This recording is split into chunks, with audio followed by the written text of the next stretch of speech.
ललकी चुनरिया में कौन गुनाह हो मैया गइलू लो भाई। ललकी चुनरिया में कौन गुनाह हो मैया गइलू लो भाई।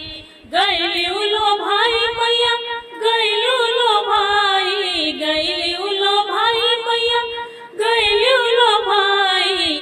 अड़हुल के फूलवा में कौन गुनाह हो मैया गइलू लो भाई।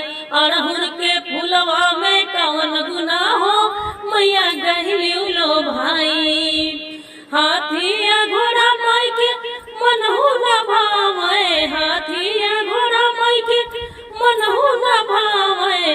शेरवा सावरिया में